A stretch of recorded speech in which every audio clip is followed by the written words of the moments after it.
Hello students, welcome to my channel. Dear students, आज की इस वीडियो में हम पढ़ने वाले हैं reflection of light. So students, सबसे पहले हम समझते हैं कि लाइट क्या होता है। तो light is a form of energy. Light basically एक एनर्जी का फॉर्म होता है, जैसे कि साउंड एनर्जी होता है, एनर्जी का फॉर्म है, टाइडल एनर्जी होता है, हाइड्रो इलेक्ट्रिक एनर्जी होता है। ये सब एनर्जी के डिफरेंट डिफरेंट फॉर्म्स हैं। ऐसा ही लाइट एक एनर्जी का फॉर्म होता है। अब लाइट जो होता है वो सबसे इम्पॉर्टेंट फॉर्म ऑफ एनर्जी होता है। क्यों? क्योंकि हमें पता है कि अल्टीमेट सोर्स ऑफ एनर्जी क्या है हमारे यूनिवर्स के लिए, सन। और सन एनर्जी अपना किस फॉर्म में बाहर निकालता है? लाइट के फॉर्म में।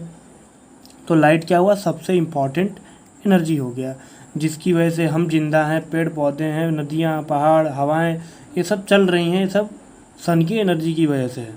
तो फिलहाल हमने तो बायो पढ़ना नहीं है, ना इन्वायरमेंट पढ़ना है, हमें तो पढ़ना है फिजिक्स। तो फिजिक्स में लाइट का क्या इंपॉर्टेंस है ये जान लेते हैं। तो लाइट का इम्पॉर्टेंट ये है कि आप मान लीजिए आप अपने आँख को बंद कर लीजिए तो आपको कुछ दिखाई देगा? नहीं। आप अंधेरे कमरे में चले जाइए तो आपको कुछ दिखाई देगा? नहीं। तो इससे क्या दिखता है कि लाइट वो फॉर्म ऑफ एनर्जी है जिसकी वजह से आपको दिखाई देता है। अगर आप अंधेरे कमरे में हैं तो आपको नहीं दिखाई देगा, लेकिन जैसे आप उस कमरे में लाइट जला देंगे आपको दिखाई देने लगेगा। हेंस हमारे पास लाइट का डेफिनेशन है, वो क्या है? Light is a form of energy that produces the sensation of site. अब आते हैं हम लुमिनस और नॉन लुमिनस ऑब्जेक्ट्स की तरफ। लुमिनस ऑब्जेक्ट्स वो होते हैं जिनका खुद का लाइट होता है, जो लाइट एमिट करते हैं, जैसे कि सन हो गया, आपके घर में बल्ब हो गया, कैंडल हो गया। ये सब क्या करते हैं? खुद का लाइट प्रोड्यूस करते हैं। हेंस लुमिनस ऑब्जेक्ट्स वो हैं जो खुद का लाइट प्रोड्यूस करते हैं। अब आपको पता है कि कुछ ऐसे भी ऑब्जेक्ट्स होते हैं जो आप देख सकते हैं लेकिन वो लाइट प्रोड्यूस नहीं करते हैं, जैसे कि टेबल हो गया, फ़ैन हो गया। ये सब ऑब्जेक्ट्स खुद का लाइट तो प्रोड्यूस करते नहीं हैं लेकिन फिर भी हमें दिखाई देते हैं। तो ये ऑब्जेक्ट्स होते हैं non luminous object. Non luminous objects वो हैं जो खुद का लाइट प्रोड्यूस नहीं करते हैं, वो दूसरे के लाइट पर डिपेंड करते हैं। ऐसे हमारे पास मून एक एग्जाम्पल है। मून क्या है? हमें दिखाई तो देता है लेकिन मून खुद का लाइट प्रोड्यूस नहीं करता है, वो सन के लाइट पर डिपेंड होता है। Now coming to the nature of light. Light का नेचर क्या होता है इसे जान लेते हैं। तो सबसे पहले हमें ये जानना होगा कि लाइट जो एनर्जी है वो किस चीज़ की बनी हुई है। अगर एनर्जी है वो हम सन से हमारे तक ट्रांसफ़र होकर आ रही है तो कोई तो चीज़ होगा जो उसको ला रहा होगा, उस एनर्जी को अपने अंदर भर के। तो वो किस चीज़ से बना हुआ है लाइट? इलेक्ट्रॉन है, प्रोटॉन है, क्या है उसके अंदर, ये हमें जानना होगा। तो इसके लिए सबसे पहले दो थियरीज आई, पार्टिकल थ्योरी और वेव थ्योरी आई। पार्टिकल थ्योरी ये कहता है कि लाइट के अंदर छोटे छोटे पार्टिकल्स होते हैं जिनको बोला जाता है फोटॉन। क्या बोला जाता है? फोटॉन।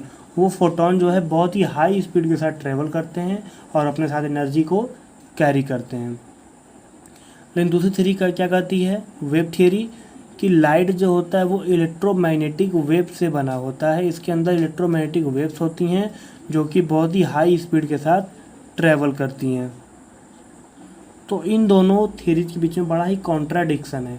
एक थ्योरी बताती है कि भैया लाइट जो है पार्टिकल के फॉर्म में है, एक थ्योरी करे लाइट जो है वो वेव के फॉर्म में है। तो बाद में एक नई थ्योरी आई जो थी वो क्वांटम थ्योरी। उसने कहा नहीं, लाइट के पास दोनों नेचर होता है एक साथ। मतलब लाइट के पास एक ही साथ एक ही बार में पार्टिकल नेचर भी होता है और वेव नेचर होता है, और वो सिचुएशन के हिसाब से, सिचुएशन क्या है उसके अकॉर्डिंग अपने बिहेवियर को शो करता है। अगर सिचुएशन पार्टिकल वाला बिहेवियर दिखाना है तो पार्टिकल वाला बिहेवियर दिखाता है, सिचुएशन में अगर वेव वाला बिहेवियर दिखाना है तो वेव वाला बिहेवियर शो करता है। जैसे कि लाइट के बहुत सारे ऐसे फिनोमिनाज हैं जो सिर्फ पार्टिकल थ्योरी या फिर पार्टिकल नेचर पर ही डिपेंड करते हैं। जैसे कि आप इस चैप्टर में पढ़ेंगे reflection of light, next chapter में रिफ्रैक्शन ऑफ लाइट, उसके बाद है डिस्पर्सन और स्कैटरिंग ऑफ लाइट। ये सारे फिनोमिनाज लाइट के पार्टिकल नेचर पर ही डिपेंड करती हैं। लेकिन और भी जैसे फिनोमिना हैं जैसे कि डिफ्रैक्शन, ये आप इस क्लास 10th में तो नहीं पढ़ेंगे, आप इसे क्लास 12th में पढ़ेंगे डिफ्रैक्शन को। ये जो है purely wave nature of light पर डिपेंड करता है। तो यहाँ से हमें ये कंफर्म हो गया कि लाइट के पास जो होता है वो डुअल नेचर होता है और उस सिचुएशन के हिसाब से उसको अपने नेचर को दोनों में से किसी एक को बाहर निकालता है। अब आते हैं हम अपने चैप्टर के टॉपिक पर, और वो है हमारा रिफ्लेक्शन ऑफ लाइट। जैसे कि आपको पता है कि आप एक स्मूथ दीवार पर गेंद फेंकेंगे तो गेंद क्या होगा, लड़के टकरा के स्ट्राइक करके वापस आपकी तरफ आएगा। तो ऐसे ही लाइट होता है, जब किसी स्मूथ सरफेस पे स्ट्राइक करता है, टकराता है, तो टकराने के बाद वापस आता है। तो इसी फिनोमिना को हम बोलते हैं रिफ्लेक्शन ऑफ लाइट। तो उसका डेफिनेशन क्या हो गया, bouncing back of light on striking a surface is called reflection of light. अब रिफ्लेक्शन जो होता है वो दो टाइप का रिफ्लेक्शन होता है, एक होता है हमारा रेगुलर रिफ्लेक्शन और एक होता है इरेगुलर रिफ्लेक्शन। रेगुलर रिफ्लेक्शन का मतलब ये होता है कि लाइट रेज टकराया सरफेस पे और टकराने के बाद जो लाइट रेज हैं जो रिफ्लेक्ट होके जा आ रही हैं वो सब पैरेलल हैं, एक दूसरे के पैरेलल आ रही हैं, तो उसे बोला जाएगा रेगुलर रिफ्लेक्शन। और इस रेगुलर रिफ्लेक्शन में जो हमारा इमेज बनता है वो बहुत ही क्लियर और शार्प बनता है। लेकिन इरेगुलर रिफ्लेक्शन क्या होता है, जब लाइट रेज स्ट्राइक करने के बाद टकराने के बाद पैरेलल जो है रिफ्लेक्ट नहीं होती हैं, पैरेलल वापस नहीं आती हैं, ऐसे को बोला जाता है इरेगुलर रिफ्लेक्शन। और जो इसमें इमेज फॉर्म होता है वो बहुत ही ज़्यादा ब्लर फॉर्म होता है या तो इमेज ही फॉर्म नहीं होता है। जैसे कि आप रेगुलर रिफ्लेक्शन का एग्जांपल ले लीजिए, ग्लास ले लीजिए, मिरर ले लीजिए, सिल्वर पॉलिश सरफेस ले लीजिए, वो सब एग्जांपल हैं हमारे रेगुलर रिफ्लेक्शंस के।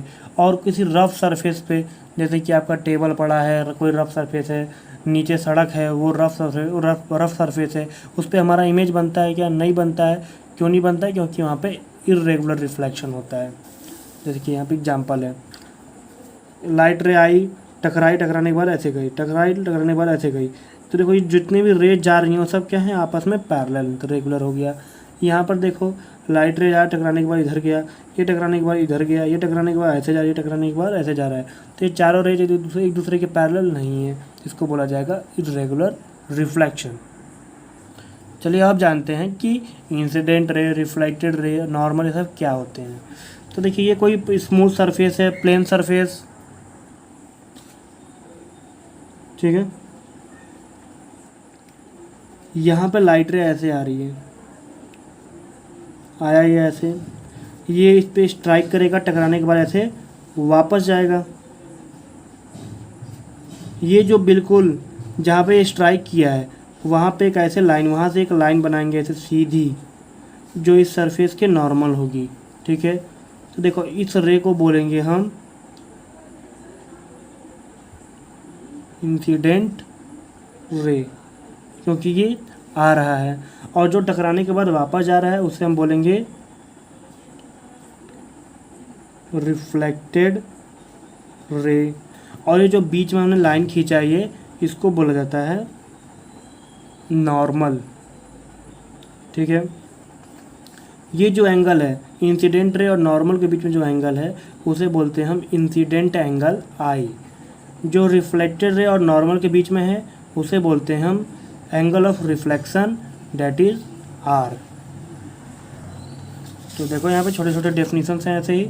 Incident ray, the ray of light which falls on the mirrors reflecting surface is called incident ray. यानी कि जो लाइट रे सरफेस की तरफ आता है उसको बोला जाता है इंसिडेंट रे। देखो मैंने वही लिखा है। फिर उसके बाद है पॉइंट ऑफ इंसिडेंस, जहाँ पे इंसिडेंट रे सरफेस को स्ट्राइक करता है, टच करता है, उसे बोलते हैं हम पॉइंट ऑफ इंसिडेंस। जैसे कि यहाँ पे टच किया तो ये हो गया हमारा पॉइंट ऑफ इंसिडेंस। फिर है हमारे पास रिफ्लेक्टेड रे। रिफ्लेक्टेड रे क्या, तो the ray of light which is sent back by the mirror is called reflected ray. जो रे मिरर के द्वारा वापस, जैसे लाइट रे टकराया वापस भेजा गया, उसे बोला जाता है रिफ्लेक्टेड रे। फिर है नॉर्मल। नॉर्मल क्या होता है, जब पॉइंट ऑफ इंसिडेंट पर मिरर से 90 डिग्री पर एक लाइन खींची जाती है उसको बोला जाता है नॉर्मल। फिर आता है angle of incidence. Angle of incidence होता है इंसिडेंट रे और नॉर्मल के बीच में जो एंगल होता है उसे बोलते हैं एंगल ऑफ इंसिडेंस। और एंगल ऑफ रिफ्लेक्शन होता है जो रिफ्लेक्टेड रे और नॉर्मल के बीच में होता है, उसे बोलते हैं एंगल ऑफ रिफ्लेक्शन। सारे टर्म्स क्लियर हो गए। अब जो मोस्ट इम्पॉर्टेंट टॉपिक है जो आपके बोर्ड एग्जाम्स में 1 या 2 नंबर का अक्सर पूछ लिया जाता है, वो है हमारा लॉज ऑफ रिफ्लेक्शन। अब लॉज ऑफ रिफ्लेक्शन क्या कहलाते हैं?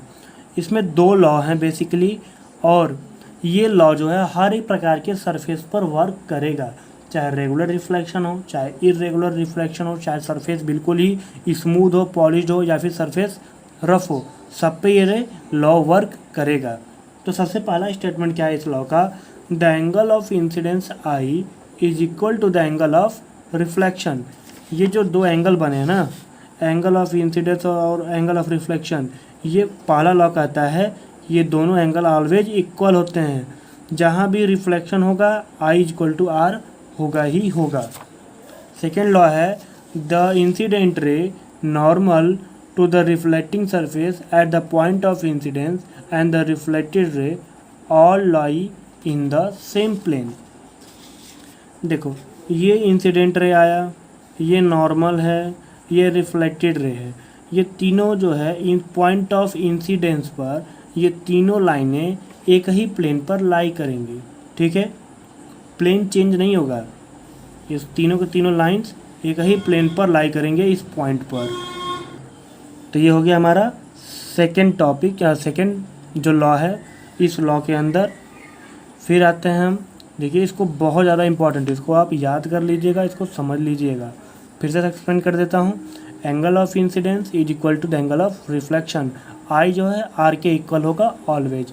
सेकंड कहता है कि जो इंसिडेंट रे है, जो रे आई और जो नॉर्मल है एंड द रिफ्लेक्टेड रे, उस पॉइंट ऑफ इंसिडेंस पे जहाँ पे वो टच करती हैं स्मूथ सरफेस को, उस पॉइंट पर ये तीनों जो है एक ही प्लेन पर लाई करेंगे। अब मैंने जैसे बताया कि लॉज जो होते हैं वो हर एक टाइप के सरफेस पर वर्क करते हैं, चाहे सरफेस रफ हो, स्मूथ हो, चाहे वो रेगुलर रिफ्लेक्शन हो, चाहे वो इरेगुलर रिफ्लेक्शन हो। उसका देख क्या आता है इसमें कि मान लेते हैं भाई यहाँ पे तो मैंने देखो रे को जो है तिरछा लेकर आया ऐसे, रे को हम सीधा लेकर आते हैं, ये सरफेस है हमारा, ठीक है, इस पर हम रे को बिल्कुल सीधा लेकर आते हैं। ठीक है, तो यानी देखो ये इंसिडेंट रे और नॉर्मल दोनों एक ही हो गया यहाँ पर। तो जो रिफ्लेक्टेड रे होगा वो बिल्कुल ऐसे यहीं से वापस जाएगा, इसी रास्ते से, जिस रास्ते से इंसिडेंट रे आएगा टकराने के बाद रिफ्लेक्टेड रे उसी रास्ते से वापस जाएगा। ठीक है, तो इस केस में हमारा एंगल आई जो है वो क्या होगा? 0 होगा, क्योंकि इंसिडेंट रे और नॉर्मल दोनों एक ही दूसरे के ऊपर है। आई क्या होता है? इन दोनों के बीच का एंगल होता है, तो दोनों एक दूसरे के ऊपर है तो एंगल होगा ही नहीं, तो एंगल 0 होगा। आई 0 होगा तो आर भी क्या होगा? हमारा 0 ही होगा। यानी कि जब इंसिडेंट रे सरफेस के बिल्कुल परपेंडिकुलर फॉल होगा तो उस केस में हमारा आई जो है 0 होगा, और जब आई 0 होगा तो according to law of reflection r भी 0 होगा। यानी कि उस केस में इंसिडेंट रे, नॉर्मल और रिफ्लेक्टेड रे तीनों एक दूसरे के ऊपर कोइंसिडेंट रहेंगे। सो स्टूडेंट्स, आज की इस वीडियो में इतना ही। उम्मीद करता हूँ आज का ये टॉपिक आपको अच्छे से समझ में आ चुका होगा। तब तक के लिए अगर आप मेरे चैनल पर नए हैं तो मेरे चैनल को लाइक और सब्सक्राइब जरूर कर दें। Thanks for watching. धन्यवाद।